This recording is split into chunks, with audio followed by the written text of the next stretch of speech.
4 jockeys in 6 races. Why does nobody want to drive Commandment? Hey guys, I'm Marco D'Angelo for Wager Talk TV, and this is our continuing series of the Kentucky Derby preview. We're going to take a look at Commandment in this video. And Commandment's a horse that's won 4 races in a row, but he's going to be having his 4th jockey in 6 career races. This is the only horse to have not one, but 2 100 buyer speed figures this season in the Kentucky Derby.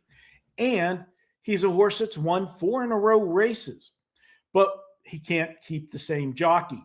That's got to be a telling tale here for us to take a look at. With that said, 4 different jockeys in 6 starts. Let's look at what he's had. Going back 4 starts ago, he had Irad Ortiz Jr. He rode him for his first 2 wins in the Macho Man and the Fountain of Youth. But he decided when it was time to go to the Florida Derby, instead of sticking with Commandment and racing at Gulfstream in the Florida Derby, he decided to go to Arkansas and race at Oaklawn Park in the Arkansas Derby, where he rode Renegade. He also won that race that day and decided to stay with Renegade throughout the Derby Trail. Flavien Prat picked up the mount for him in the Florida Derby and won with Commandment.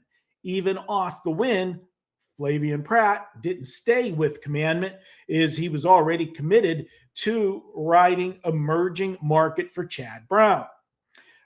You look at these 4 wins in a row, though, by Commandment, a couple things stand out. Each margin of victory keeps getting smaller. His last 2 wins were by a neck and then by a nose. And if you look at those last 2 wins, he got the absolute best of the perfect trip in the race. 2 back when he beat Chief Wallaby in the Fountain of Youth, he went inside, saved a ton of ground, where Chief Wallaby was on the outside throughout the final turn and gave up a lot of ground. And that was the difference in him winning that race by a neck over Chief Wallaby. In the next race, the Florida Derby, he won by a nose. He got up right at the wire to beat the Puma.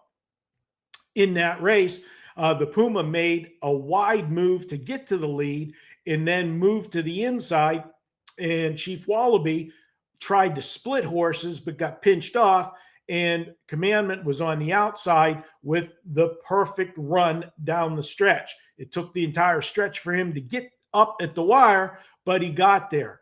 My concern with Commandment is he is going to be coming from behind again. Now, this is a horse that does have tactical speed, so he'll probably get away mid-pack. So he's not going to have to navigate the entire field, which is a big plus. We like to have horses that are a stalker in the Derby rather than a stone-cold closer. Why? Well, if you're a stalker, you're probably going to be in mid-pack, somewhere around between 8th and 10th, meaning you only have, 9 or 10 horses at the most to navigate to get around. If you're a stone cold closer, you're coming from way back. If you're sitting 17th or 18th, you've got the entire field to navigate, and you can run into road troubles where you might have to check your horse and wait to get to a hole.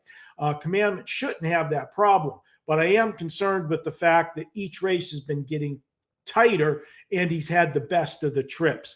I think that's a sign. The couple other horses in this race are a little better suited for the Kentucky Derby, and he picks up Luis Saez, who is a great jockey, but I've always felt that Luis Saez is better on a horse that's on the lead or right near the lead rather than a horse that's coming from behind.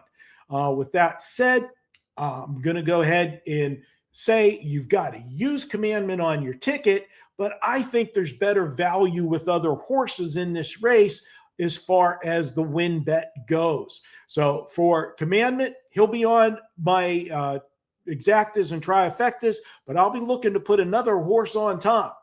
If you like this video, guys, do us a favor. Hit that subscribe button so you don't miss a single Kentucky Derby video. I'm going to be putting up Kentucky Derby content right up to the start of the Kentucky Derby. And then when we get to Kentucky Derby week, once post positions are drawn, we're going to have the big Kentucky Derby preview show. So do us a favor, hit that subscribe button right now. You won't miss a video. And if you like these videos and you want to see more of them, give us a thumbs up. It really helps the channel out. I'm Marco D'Angelo for Wager Talk TV. I'll be back with more Kentucky Derby preview videos here on the channel.